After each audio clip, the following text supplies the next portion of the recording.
ಮುಖ್ಯಮಂತ್ರಿ ಸಿದ್ದರಾಮಯ್ಯ ವಿರುದ್ಧದ ಮೂಡ ಪ್ರಕರಣಕ್ಕೆ ಸಂಬಂಧಿಸಿದಂತೆ ಒಂದು ಕಡೆಯಲ್ಲಿ ಇಡಿ ಅಧಿಕಾರಿಗಳು ನೀಡಿದಂತ ಸಮನ್ಸ್ಗೆ ಹೈಕೋರ್ಟ್ ಬ್ರೇಕ್ ಹಾಕಿದೆ. ಮುಖ್ಯಮಂತ್ರಿ ಸಿದ್ದರಾಮಯ್ಯ ಅವರ ಪತ್ನಿ ಪಾರ್ವತಿ ಹಾಗೇನೆ ಭೈರತಿ ಸುರೇಶ್ಗೂ ಇಲ್ಲಿ ರಿಲೀಫ್ ಸಿಗ್ತಾ ಇದೆ. ನಾಳೆಗೆ ವಿಚಾರಣೆಗೆ ಹಾಜರಾಗಬೇಕು ಅಂತೇಳಿ ಇಡಿ ಒಂದು ಕಡೆಯಲ್ಲಿ ನೋಟಿಸ್ ಅನ್ನು ಕೊಟ್ಟಿತ್ತು, ಸಮನ್ಸ್ ಅನ್ನು ಕೊಟ್ಟಿತ್ತು. ಆದರೆ ನಾಳೆ ವಿಚಾರಣೆಗೆ ಹಾಜರಾಗುವಂತ ಅಗತ್ಯ ಇಲ್ಲ. ಅರ್ಜಿ ವಿಚಾರಣೆ ಫೆಬ್ರವರಿ 10ಕ್ಕೆ ಮುಂದೂಡಿಕೆ ಆಗಿದೆ. ಹೈಕೋರ್ಟ್ ನ್ಯಾಯಮೂರ್ತಿ ನಾಗಪ್ರಸನ್ನ ಅವರಿದ್ದಂಥ ಪೀಠ ಈ ಆದೇಶವನ್ನು ಹೊರಡಿಸಿರೋದು. ಒಟ್ಟಿನಲ್ಲಿ ರಿಲೀಫ್ ಸಿಗ್ತಾ ಇರೋದು ಮುಖ್ಯಮಂತ್ರಿ ಸಿದ್ದರಾಮಯ್ಯ ಅವರ ಪತ್ನಿ ಪಾರ್ವತಿ ಅವರಿಗೆ, ಹಾಗೆಯೇ ಸಚಿವರಾಗಿರುವಂಥ ಭೈರತಿ ಸುರೇಶ್ ಅವರಿಗೂ ಕೂಡ ಟೆಂಪರರಿ ರಿಲೀಫ್ ಸಿಗ್ತಾ ಇದೆ. ತಾತ್ಕಾಲಿಕ ರಿಲೀಫ್ ಇದೇನು ಪರ್ಮನೆಂಟ್ ಅಲ್ಲ. ಅರ್ಜಿ ವಿಚಾರಣೆ ಮತ್ತೆ ಫೆಬ್ರವರಿ 10ಕ್ಕೆ ಬರುತ್ತೆ. ಆ ಸಂದರ್ಭದಲ್ಲಿ ನ್ಯಾಯಾಲಯದ ನಿರ್ಧಾರ ಏನಾಗಿರುತ್ತೆ ಅದು ಕೂಡ ವೆರಿ ಇಂಪಾರ್ಟೆಂಟ್. ಒಂದು ಕಡೆಯಲ್ಲಿ ಮೂಡ ಹಗರಣ ರಾಜ್ಯ ರಾಜಕೀಯದಲ್ಲಿ ದೊಡ್ಡ ಮಟ್ಟದ ಸಂಚಲನಕ್ಕೆ ಕಾರಣವಾದಂಥ ಪ್ರಕರಣ. ಇದೇ ವಿಚಾರಕ್ಕೆ ಇಡಿ ಎಂಟ್ರಿ ಕೊಟ್ಟು ಸದ್ಯ ಒಂದು ಕಡೆಯಲ್ಲಿ ಭೈರತಿ ಸುರೇಶ್ ಅವರು ಹಾಗೆಯೇ ಮುಖ್ಯಮಂತ್ರಿ ಸಿದ್ದರಾಮಯ್ಯ ಅವರ ಪತ್ನಿ ಪಾರ್ವತಿಗೆ ಇಡಿ ಅಧಿಕಾರಿಗಳು ಸಮನ್ಸನ್ನು ಜಾರಿ ಮಾಡಿದರು. ಸೋಮವಾರ ಹಾಗೆಯೇ ಮಂಗಳವಾರ ಇವತ್ತು ನಾಳೆ ವಿಚಾರಣೆಗೆ ಹಾಜರಾಗುವಂತೆ ಸೂಚನೆಯನ್ನು ಕೊಡಲಾಗಿತ್ತು. ಈ ಸಂಬಂಧ ಅವರು ಕೋರ್ಟ್ ಮೊರೆ ಹೋಗಿದ್ದರು, ಹೈಕೋರ್ಟ್ ಮೊರೆ ಹೋಗಿದ್ದರು. ವಿಚಾರಣೆಯನ್ನು ನಡೆಸಲಾಯಿತು ಇವತ್ತು ಕೋರ್ಟ್ನಲ್ಲಿ. ನಾಳೆ ವಿಚಾರಣೆಗೆ ಹಾಜರಾಗುವಂಥ ಅಗತ್ಯ ಇಲ್ಲ ಅಂತೇಳಿ ನ್ಯಾಯಾಲಯ ಹೇಳಿದೆ.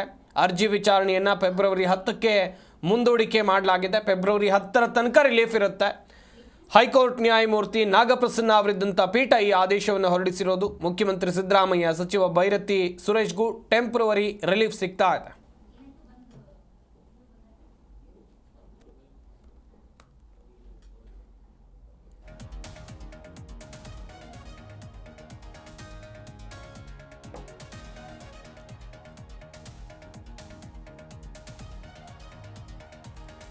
ಗಮನಿಸ್ತಾ ಹೋಗೋದಾದರೆ ಸಿಎಂ ಸಿದ್ದರಾಮಯ್ಯ ವಿರುದ್ಧದ ಮೂಡ ಪ್ರಕರಣ. ಮೈಸೂರು ಅಭಿವೃದ್ಧಿ ಪ್ರಾಧಿಕಾರದಲ್ಲಿ ಮುಖ್ಯಮಂತ್ರಿ ಸಿದ್ದರಾಮಯ್ಯನವರು ತಮ್ಮ ಪ್ರಭಾವವನ್ನು ಬಳಸಿ ಸೈಟನ್ನು ಪಡ್ಕೊಂಡಿದ್ದಾರೆ ಎನ್ನುವಂಥ ದೊಡ್ಡ ಮಟ್ಟದ ಆರೋಪ ಕೇಳ್ತಾ ಇದ್ದಂತೆ ಏನೆಲ್ಲ ಜಟಾಪಟಿ ಆಯಿತು ಇದನ್ನು ರಾಜ್ಯದ ಜನರು ನೋಡಿದ್ದಾರೆ. ಅದಾದ ಮೇಲೆ ಲೋಕಾಯುಕ್ತ ತನಿಖೆ ಆಗುತ್ತೆ. ಕೋರ್ಟ್ನ ಆದೇಶದಂತೆ ಲೋಕಾಯುಕ್ತ ಅಧಿಕಾರಿಗಳು ಕೂಡ ಈಗಾಗಲೇ ತನಿಖೆಯನ್ನು ನಡೆಸಿದ್ದಾರೆ. ಲೋಕಾಯುಕ್ತ ಅಧಿಕಾರಿಗಳು ತನಿಖೆಯನ್ನು ನಡೆಸ್ತಾ ಇರುವಂಥ ಸಂದರ್ಭದಲ್ಲಿ ಈ ಪ್ರಕರಣಕ್ಕೆ ಎಂಟ್ರಿ ಕೊಡೋದು ಇಡಿ ಅಧಿಕಾರಿಗಳು. ಇಡಿ ಅಧಿಕಾರಿಗಳು ಸಾಕಷ್ಟು ಜನರಿಗೆ ಈಗಾಗಲೇ ನೋಟಿಸನ್ನು ಕೊಟ್ಟು ವಿಚಾರಣೆಯನ್ನು ನಡೆಸಿದ್ದಾರೆ.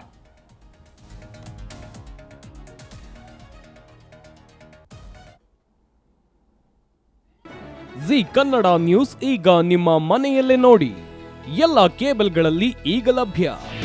ನಿಮ್ಮ ನೆಚ್ಚಿನ ಜಿ ಕನ್ನಡ ನ್ಯೂಸ್ ಈಗ ಸನ್ ಡೈರೆಕ್ಟ್ ನಲ್ಲಿ number 292, Tata Play number 1664, Jio TV number 1334, NXT digital number 30, in cable number 30, city networks 51, U digital number 162, GTPL number 17, Rockline telecommunications number 42, Shri Basaveshwara cable number 168, rural cable network 60, Vinayaka digital 57, Abhishek cable 821, city channel 53, Siddeshwara cable network 57, ವಿ4 digital infotech 628, Surya digital networks 53, Gajanan digital number 836, Malnad infotech private limited number